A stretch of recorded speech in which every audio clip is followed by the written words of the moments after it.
Fenway Park, and of course we were out at Buffalo Wild Wings and Owings Mills. Tip of the cap for everyone that came out and joined us. We had a pretty good time with the wing eating competition, and we also had a good time with the best seat in the house promotion. And we had the Redskins on and the Steelers were on, and I thought I was going to have a baseball game. My wife was all decked out in her Red Sox gear, and wasn't much of a baseball game on Monday night. Luke Jones joins us here to talk about, something I guess we don't want to be talking about, which is sort of falling down the mountain.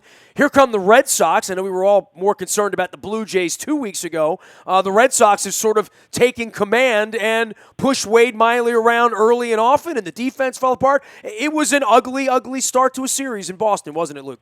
Yeah, I mean, there's no way to sugarcoat it. I mean, you win 2 out of 3 in Detroit. You're feeling good about where you are. You're going to Fenway Park, where the Orioles have played pretty well this year. If you think back to their previous 2 trips up the Fenway, and Wade Miley, bad, the defense, bad, and before you know it, I mean, before you even get settled in, I think he loaded the bases in 4 pitches and gives up 5 runs in the first inning, and it's over at that point. David Price pitched exceptionally well, gave up 2 hits, 2 solo home runs, and it was just a comedy, carousel of terrible pitching throughout the night. Orioles give up a run in every single inning other than the bottom of the 8th. But, I mean, Wade Miley, we've talked about this. This guy's just not getting the job done. He's got to be taken out of the rotation, stick him in the bullpen. Got 40-man roster at this point, so you can hide him there, as they've done with Ubaldo Jimenez at various points over the last couple years. But, it's just clearly not working, and it cost them even a remote chance of winning a game on Monday night. I don't know that there's much else to talk about. Maybe we could talk about David Price a little bit and say you spent $217 million on a pitcher and you need him in September, but with a 5-run lead, you better be thinking we've won the game before we've even, had 6 outs recorded, right? Yeah, with Miley, he was bad. His defense was bad. I'm a Steve Pierce guy, but I don't know what that was in left field. Even later in the game, had a couple shaky issues as well. But Machado boots a ball that, and maybe rephrase, it wasn't the easiest play in the world, but it's a play that Manny Machado makes 9 out of 10 times. And, things just snowballed from there. That was a tough grounder. All things considered, right. it hopped on him. And right. And that's why I wanted to play third base. That's going to happen 8 times a year, right? It is. But when Wade Miley, of all people, is on the mound, you better be on your P's and Q's when it comes to your defense. And the Orioles certainly weren't in the first inning. So, Miley hit hard, bad plays defensively, and then the Red Sox blooped a couple balls in on top of that. It was everything. It was bad, unlucky. It covered the gambit of any negative connotation you could come up with. And then on the flip side, David Price, for all the criticism of how he pitched, really through the first, even a little over the first half of the season. Even into, say, early August. There were lots of people really critical of him. But over his last 6 or 7 starts, he's really been that guy that they paid him to be. So, the Orioles get a couple solo shots. When it's 5-0 after 1 inning, should you have more than 2 hits against David Price? Sure, but I'm not sure how much it really mattered at that point. You're probably not gonna mount a rally that's gonna make up the difference of what the Orioles, how far they trailed after the 3rd or 4th inning. So, it's just the only good thing is it counts as 1 loss, and the fact that Chris Tillman pitched well on Sunday, and the initial reports on Monday were that he was feeling good a day later. You hope that means that he's back in the rotation for good for the duration of the season, and if everyone else pitches to a high enough level, then, you can put Wade Miley in the bullpen, because I just don't. So what's your prescription? I just want to be clear on this. Miley out to the old Ubaldo world of mop up for whoever fails in the rotation? Yeah, who goes in now? Well, no one has to go in because he'd been in previously because Tillman had been out. So, Ubaldo's pitched well. Not that Gallardo gives you much confidence, but I guess he hasn't been as bad as Miley, at least. I don't know if that's... Well, it says all you need to know, 5 weeks into, acquiring him. you're jettisoning him. And with Tillman, there's a great excuse for that. If Jimenez is going to be better than him, we never would have had to get him in the first place, right? Sure. Oh, yeah. I mean, these are, this is the fact that it came to Wade Miley, is really an indictment on how they've handled their starting pitching really over the last few years. I mean, everyone will point to Jake Arrieta. We've talked about that at length, but even guys like Zach Davies, who last year they traded him for Gerardo Parra, who was actually worse than some of their corner outfield players that they had run out there over the course of 2015.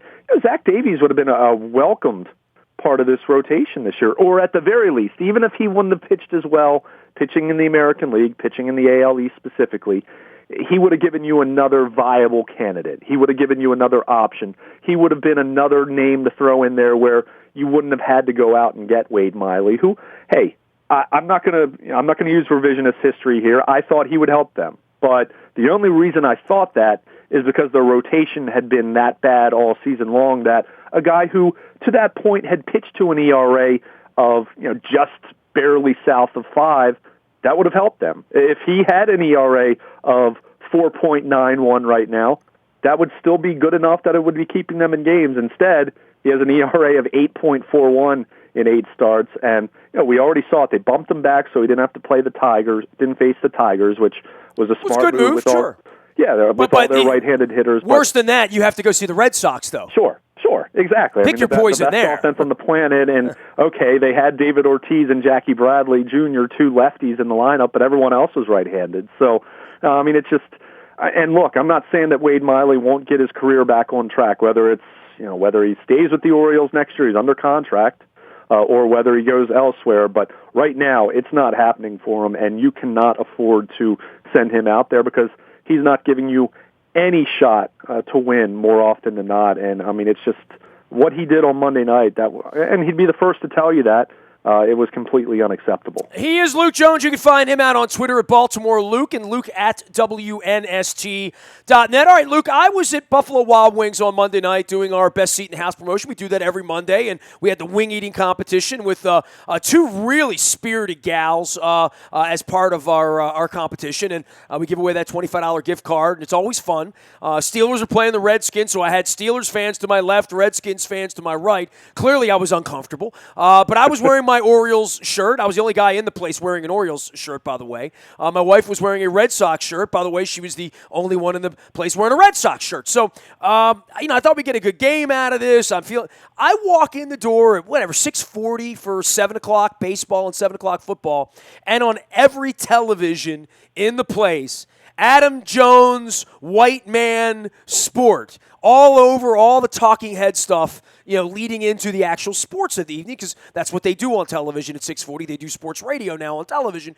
I have nothing to say on it because I'm the original guy saying baseball is the most white thing I've ever seen in my life, and I went to 30 different ballparks on 30 random nights last year around the country, and white people love baseball. I'm not sure who else does. I know Latin people love baseball, but they don't pay to go see baseball, and I know here in Baltimore we have our own problems beginning on Thursday, which I've documented in a blog you can read at WNST.net, a 2-parter. I have 1 part coming out today. I think the other part I'll put out on Thursday when the team actually comes home. Hopefully they're not coming home with red backsides for the next couple nights in Boston, but the Adam Jones comments for some people, saying white people is offensive. To me, he's stating the most obvious thing you can possibly point out, which is that baseball's run by white people. Okay, agreed. For all your Jackie Robinson celebrations and anything else you'd want to say, the numbers speak for themselves. Look at the field. Look in the stands. I don't think he's out of line in saying that, who would stand with him in baseball when there's only, in any given stadium, 350 black people and 12,000 white people on any given Tuesday night? Well, I think the first thing here, as far as people reacting to what Adam Jones said, if you've only read the headline, read the article. Fair enough. Right. Well, sure. Well, but what I'm saying is the baseball is a white man's sport. That's clearly the headline. That's the headline on the AP story at WNST.net right now. Based on the comments that he made to USA Today. But, his whole point of, the origin of the article was him being asked, why haven't any African American players or any players of any race or creed in Major League Baseball protested the national anthem in the way that we've seen Colin Kaepernick and others do it in the NFL. And Adam just made the point that there's definitely there's not that same. I don't know if camaraderie is the right word, but certainly you're not in the same kind of situation as a Major League Baseball player. I mean, I've covered the Orioles since 2010. They've had some other African American players. Don't get me wrong. But Adam Jones has, there have been times where he's been the only African-American player on the team. Now, there have been black, Hispanic, and there have been, players of non-Caucasian descent in the Orioles clubhouse. But his point was, you are going to be standing out and more ostracized and more open to criticism from that standpoint as an African-American in baseball, making up 8% of the player population. So really, he was just explaining why he thinks you're not seeing that. Then he went into defending Colin Kaepernick as far as that being his right. Now, I'll also point out Adam Jones said he will continue to stand for the national anthem because he has family that have served in the military, and he has that respect, and that's his prerogative to choose that. But he also said Colin Kaepernick and other NFL players can choose that. But I don't think Adam said anything that was that outrageous, other than it was probably a little. I don't know if over the top's the right term, but he was saying you might as well, you don't want to get kicked out of the game. Adam Jones isn't going to lose his job or be blacklisted from Major League Baseball if he kneels for the national anthem, hypothetically speaking, because he's a player of great talent. This goes back to any player in the NFL or any pro sport that gets into some legal issues. If they're a player that's worth the squeeze, so to speak, because they're good, teams will tolerate things a little bit more, right or wrong. So, I think some of those comments and saying in baseball they don't need us, that's a little rough around the edges. I don't know if I completely agree with that, but the general sentiment of why players aren't taking a stand against the anthem in baseball, he's spot on, because African Americans make up 8% of the player population. Yeah, I'd have to ask him about that they don't need us. The they don't need us is very obvious. They're making billions of dollars, and the sport doesn't appeal to black people in America. It doesn't. But at the same time, it's white owners in the NFL, though.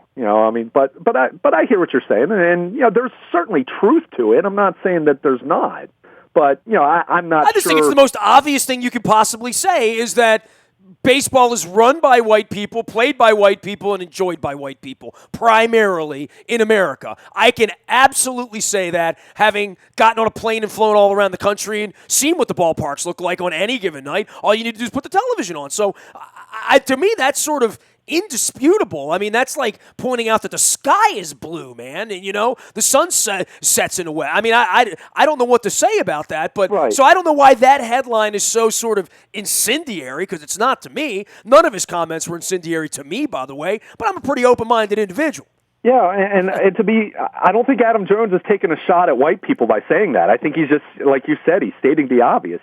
Adam Jones loves baseball. If I'm the black guy taking a knee in the stadium, I'm the only black guy in the stadium, and I'm the only black guy in the stadium taking a knee. And what point would it make other than to incite white people, which is what the Kaepernick thing is pretty much done? I mean, I've seen the outrage. I don't deal in the outrage business anymore, Luke. I mean, I don't sit here and take phone calls from idiots all day screaming at each other, mainly about race, veiled in something other than the flag or war or politics or whatever. I find that Adam Jones is speaking out is sort of refreshing, but I also see the reaction to it, and it's the same reaction that everybody had to the Kaepernick story, that if you in any way speak out about oppression, it's your fault.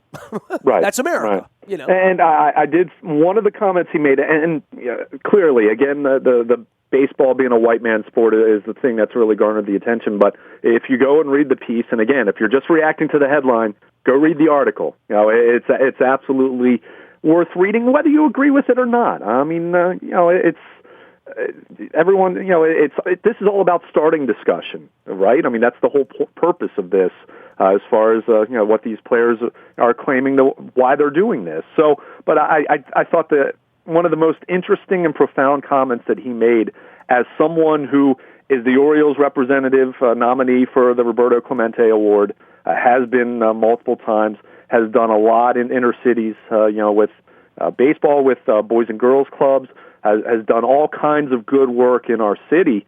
That Adam Jones made the comment that he finds it interesting that people always want to praise when you give to the inner city, when you try to help the inner city, yet when you want to talk about it, that's when you're suddenly start seeing the criticism. And I thought that was an interesting comment that he made, and a pretty thought-provoking comment. And, I'm with you. I mean, some of the comments about saying, black players being kicked out of the game, I don't know if that'd be the case, but they certainly would be open to criticism, and likely more criticism. Oh, there's been plenty of books written about Curt Flood. I mean, I am the Curt Flood. I'm the guy that doesn't have a press credential because I had the audacity to speak the truth. So, I sit here and I've written about it today, and now the stadium's half empty as well. And this is one of those things that I wrote in my piece about the crowd, and I added it this morning because I wrote the piece a couple days ago. I'm platforming it today because they're coming home on Thursday, and I'm assuming the place will be mostly empty on Thursday night, given the opponent, and I'm sure it'll be full on Saturday or Sunday because that's kind of the way it goes. And then the Red Sox come next week, and that's, I guess, when all bets are off. But I said these are the only people still going to the games. The few that go are white people, and I'm sure saying anything about white people from a black guy, no matter who he is going to have that sort of feedback, and it has. All over my Facebook page, there's all this anti-Adam Jones sentiment, and I'm thinking to myself, well, maybe you're the ones that aren't going to the games, but certainly some of those are the people that are going to the games. It's going to be interesting to see what the reaction to him is. In general, I find that if you idolize Adam Jones for his baseball prowess, you probably don't care much about what he says as long as he gets 3 hits a night.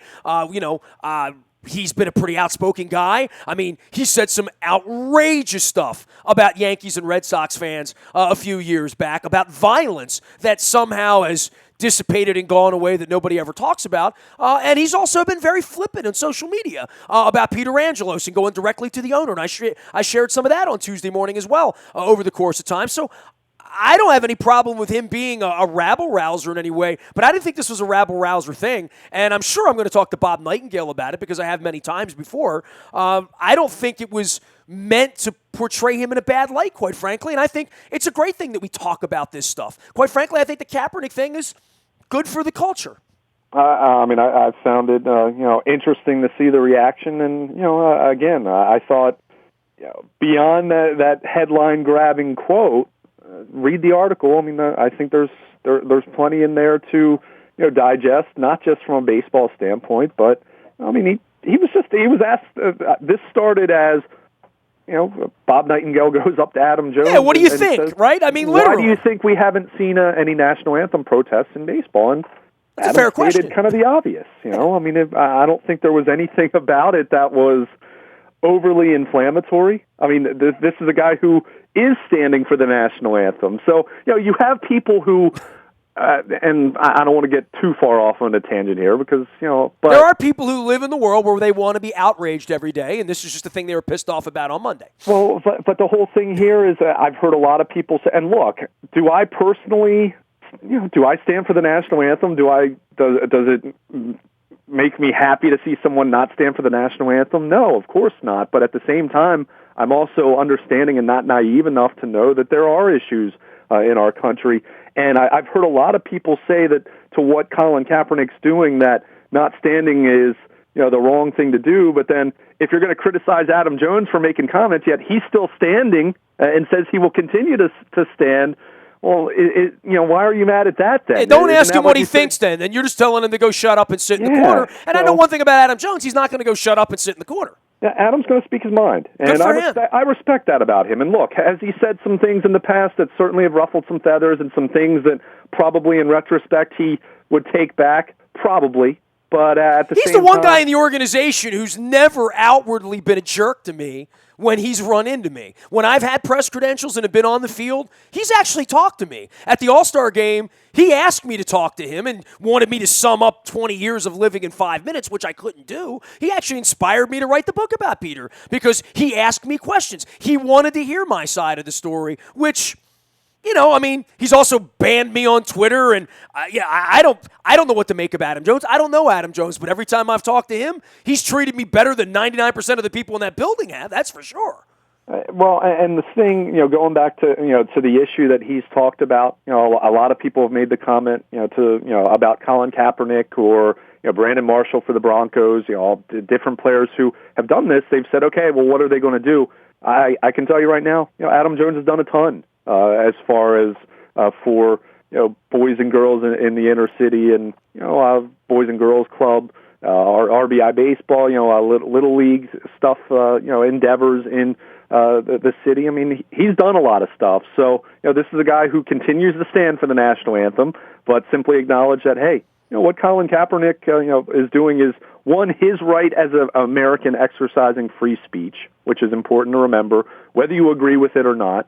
And that's lost on a large segment of America, by the way. What you just said. I know. I understand that, and there's going to be a lot of say people whatever you want, except shut up, and don't say it around me. And that's something that you see on either end of the spectrum. Say what you want as long as it's in line with what I say. Right. But you see that from all walks, from all any political side of the agenda. But but Adam Jones is someone who's put his money and his sweat equity where his mouth is in terms of doing good. Doing things to help people in this community, and it's something that he was asked a question. For people saying "shut up and play baseball," he was asked the question. Bob Nightingale. This wasn't the case, I don't think, anyway, where Adam Jones called up Bob Nightingale to say, "Hey, I want to talk about this stuff."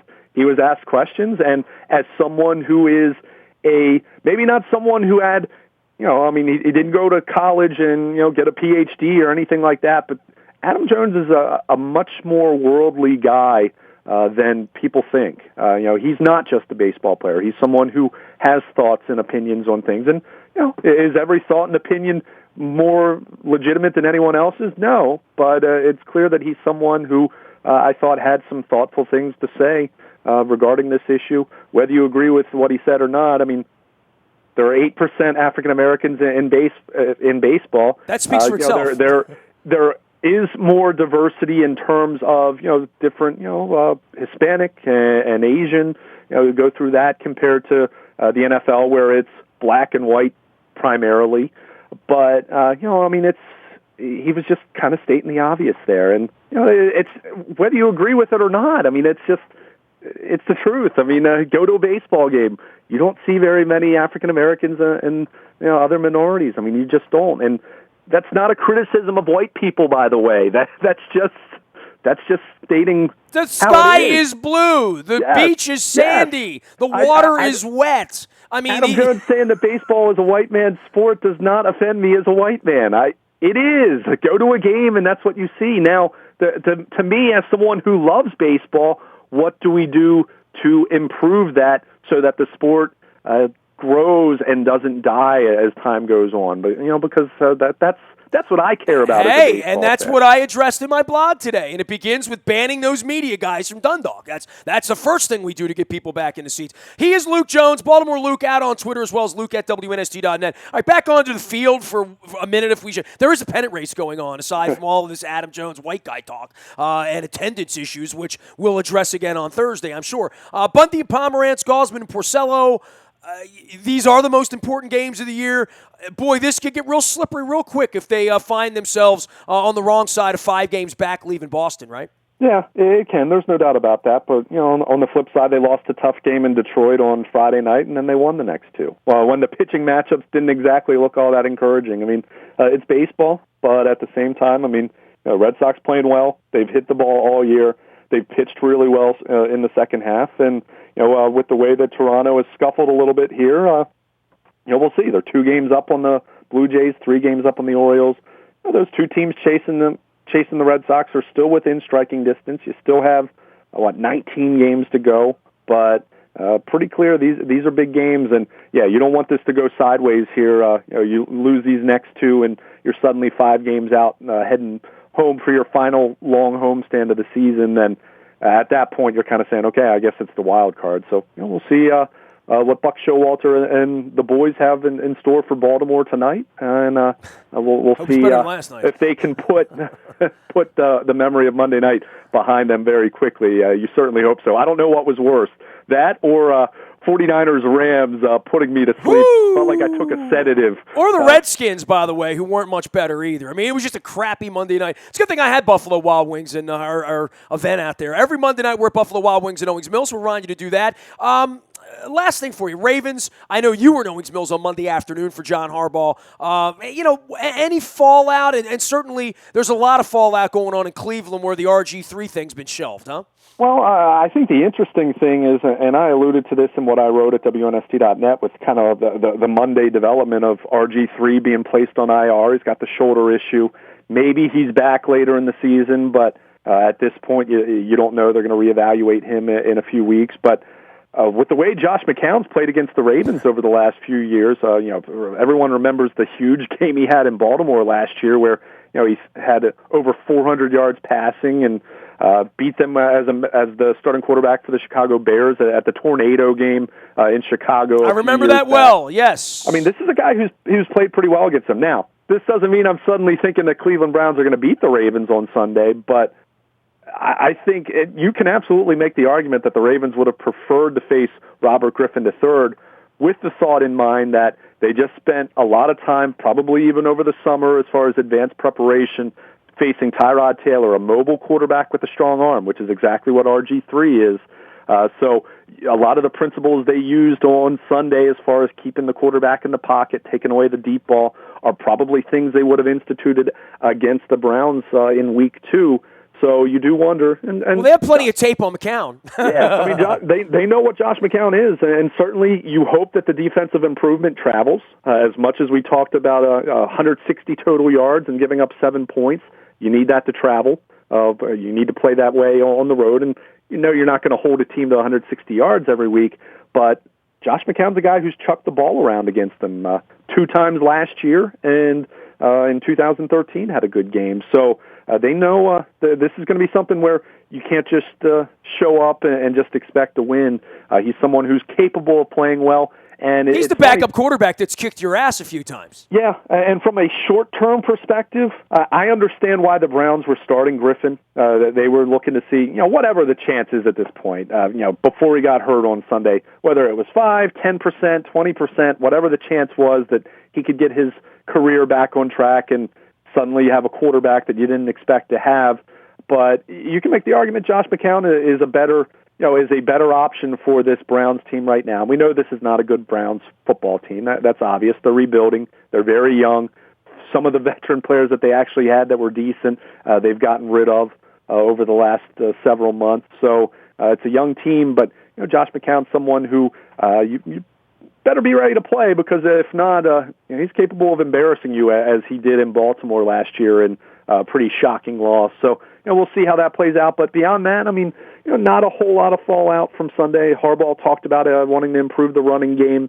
The Ravens did give an injury settlement to Michael Campanaro with hope, and I'm sure probably discussions behind closed doors of potentially bringing him back later in the season when they would be allowed to after giving him an injury settlement. But he's no longer a member of the organization. But beyond that, pretty healthy. We'll see about Elvis Dumervil. That's the big question this week. But no major injuries, nothing to worry about from an injury standpoint after Sunday's game, which is pretty refreshing after last year. But they turned it is week 1. Yeah. I mean, we'll see if that continues. But I'll turn our attention now as the Ravens begin preparations for the Cleveland Browns and Josh McCown at the helm, not Robert Griffin III. He is Baltimore Luke out on Twitter, as well as Luke at WNST.net. I have inked a blog. Luke's been writing all week, and I've gotten back into the writing Jones about the Orioles' attendance issues. It's a 2-parter. I hope you check it out. I might actually read it on the air as an old school moon. We'll see. We're also streaming on our Facebook Live as well as on YouTube and our WNSTV channel. And I'm a very available individual. Nasty at WNST.net reaches me. Facebook, Twitter, LinkedIn, Snapchat, Instagram. We have Eric Weddle joining us next Tuesday night at Adams Jeep for the Bone Marrow Registry. We'll be swabbing for There Goes My Hero. Be great to get him out and have our first chat with him on Tuesday night, and bring Harford County out to say hello to Eric Weddle and Eric Weddle's beard, which I enjoy following on Twitter as well. You can find anything you miss in the Buy a Toyota Audio Vault 24 hours a day from anywhere in the world on your mobile device by downloading the TuneIn radio app. Our morning newspaper jams into your email inbox at 7 a.m. each and every morning, chock full of blogs and news and information and headlines and box scores and standings and all the stuff that you want. It's all brought to you by Planet Fitness and PlanetFitness.com. And last but never least, our breaking news happens first on the WNST Tech Service. That is brought to you by our friends at Coons Ford of Security Boulevard. Dennis will be here on Thursday, driving you home from 3 until 5, getting you ready for the Jets and the Bills and the Orioles and the Rays and all that good stuff. Meanwhile, we'll be monitoring all things at Fenway Park via all of our social media threads. We are WNST.net, AM 1570, and WNST Towson, Baltimore, and we never stop talking Baltimore sports.